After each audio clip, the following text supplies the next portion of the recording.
Masih seputar barisan sakit hati. Beberapa waktu lalu, video dari channel YouTube Refli Harun, Sekjen MUI Tengku Zulkarnain, secara terang-terangan mengungkapkan alasan dirinya tidak mendukung Presiden Joko Widodo. Padahal wakil Jokowi adalah Ketua MUI Ma'ruf Amin. Dia mengaku dirinya tidak cocok dengan Joko Widodo karena dilatar belakangi oleh PDIP. Dia menyatakan baru akan mendukung pemerintah kalau Ma'ruf Amin yang maju jadi presiden. Kalau Kiai Ma'ruf jadi presiden, saya tim kampanyenya, pakai duit saya, kata Tengku Zul. Tapi ada Jokowi di situ ya separuh-separuh. Kalau Jokowi wafat, Kiai Ma'ruf Amin jadi presiden, baru saya banyak membantu. Tapi kalau salah tetap kritik, kata Tengku Zul. GR banget sih jadi orang. Siapa pula yang butuh bantuan orang ini? Kita sepakat dengan Ferdinand Hutahian yang mengatakan Jokowi juga terlihat tidak membutuhkan bantuan Tengku Zul. Pendapat itu disampaikan Ferdinand melalui cuitan di akun Twitter pribadinya. Maaf Zul, Pak Jokowi tampaknya tak butuh bantuanmu, cuitnya. Ferdinand mengatakan jajaran pemerintahan Jokowi kini telah dipenuhi oleh pihak-pihak kompeten yang menunjukkan rasa cinta terhadap tanah air dan ingin memajukan bangsanya. Karena di sana banyak bekerja orang-orang yang cerdas yang cinta bangsanya, orang-orang yang gigih untuk memajukan negerinya, katanya. Maka dari itu, Ferdinand menegaskan bahwa pemerintahan Jokowi hanya membutuhkan sosok yang mampu menunjukkan etos kerja tinggi, bukan orang-orang yang hanya bermodalkan kata-kata.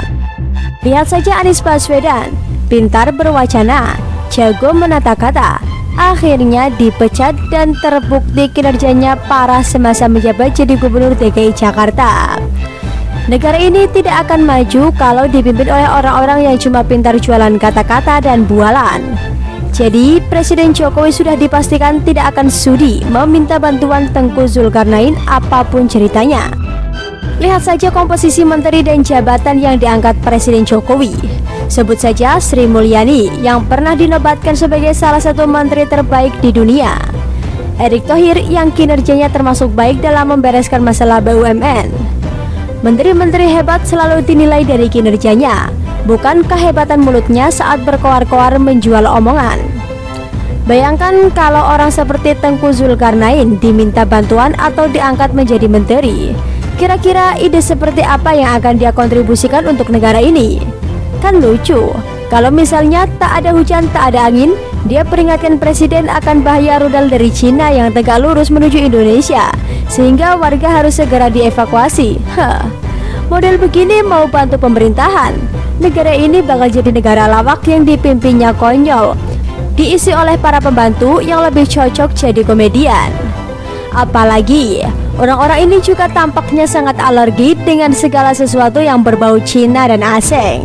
Orang ini harusnya jauh-jauh dari pemerintahan karena sangat anti dengan sebuah negara tanpa alasan yang jelas. Buat Tengku Zul, seharusnya dia tak usah merasa hebat. Tidak ada orang yang meminta bantuan dia.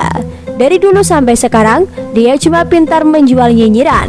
Cuitan dia di Twitter pun banyak yang aneh dan tak nyambung. Sebagian cuitannya lebih terlihat seperti pelampiasan dari sakit hati karena tak senang dengan Presiden Jokowi. Tak usah terlalu GR deh, Presiden Jokowi tak butuh bantuan Tengku Zul.